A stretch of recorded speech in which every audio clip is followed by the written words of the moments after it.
I drove by and there was a green sign and I sort of hit the brakes and went around the block and pulled over and looked and went, wow, it's for sale. Bringing the people behind our food to life.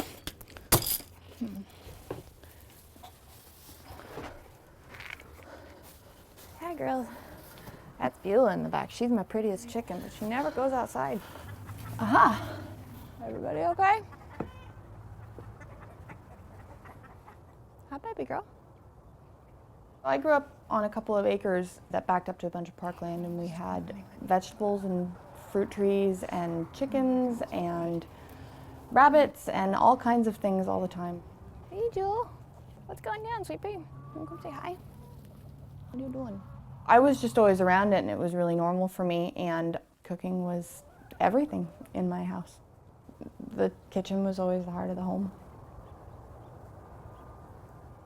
I always wanted to have a restaurant, and then eventually I thought I wanted to have a farm with a restaurant on it where people could come and interact with the food that's being produced, and then also come and eat it.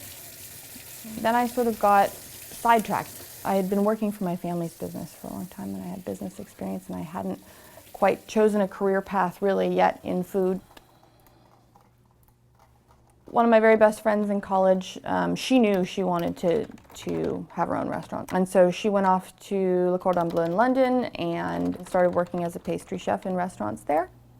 She did that for a few years and then decided she was going to open her own place. And I would go visit her and we'd talk a lot. And when she started working toward opening her own place, I went to stay with her in London for a while and help her. A couple of years later, she was going to open a second one, and it was right when I was finally thinking that I was going to really go off and do my own thing. And so I replaced myself at my family's company, and then I came back up to Portland with opening my own place in my sights. I drove by and there was a green sign, and I sort of hit the brakes and went around the block and pulled over and looked and went, wow, it's for sale. This is amazing. I had no idea. I just immediately thought, what an amazing space for a restaurant. Took a picture with my phone and sent it over to my parents, and just sort of by way of just to make an interesting conversation, I said, hey guys, look at this cool building and it's for sale. And they just got really excited and said, okay, Lisa, make a restaurant. So I've been working on it ever since. Tell me a little bit what we're seeing right here. Okay, so this is the cook line. This is the whole kitchen. That's the back kitchen. This is the whole kitchen. This is our wood-fired oven, which will be the first thing you see when you come in the front door, and it's going to have those bricks all the way around it, up on the wall there. Our little homage to the old fireplace, original fireplace. It's all wrapped up and protected because these guys are doing all their work here, but this is one of our Wallace & Hines bars. We're really, really excited. They're really master craftsmen at what they do, and they build the woodwork for the bars. This here is the original beadboard ceiling from the residential portion of the building, which was there, and we're putting it back in there in the middle of doing it right now. So this is 1883 material here.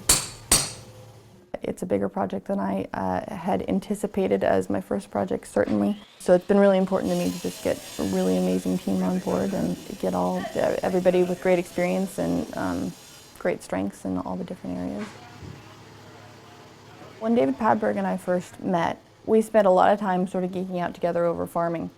He and I talked a lot about creating a restaurant and a food concept where it's about peeling back the layers and presenting less complex food and really allowing the ingredients and the farmers to shine. It is our goal to source as much of the ingredients as is humanly possible from local and sustainable sources. It's really important for us to have really direct relationships with farmers, and we're really interested in really prominently featuring their products. It's really a lot of hard work. Give credit where credit's due to all these amazing farmers. It's really important to us.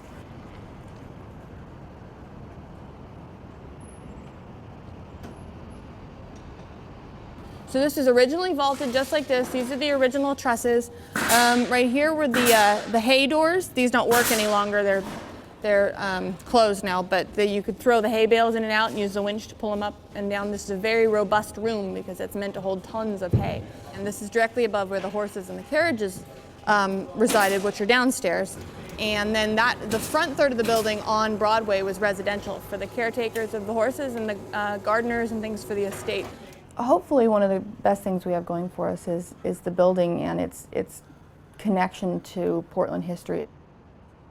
The fact that this building has been there for 130 years and it's been 80 years since the public really could use it.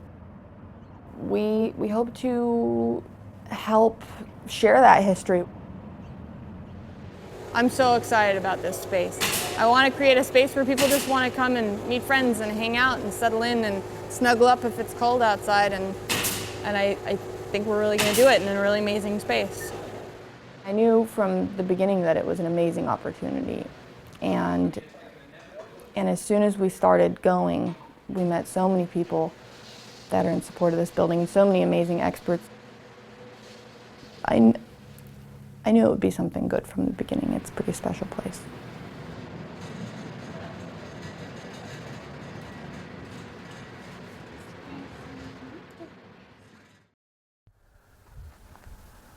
It's really important to me to support farms that are farming responsibly. I believe that if we put our money toward it, then it'll create a larger market for it and allow people to stay in the farming business.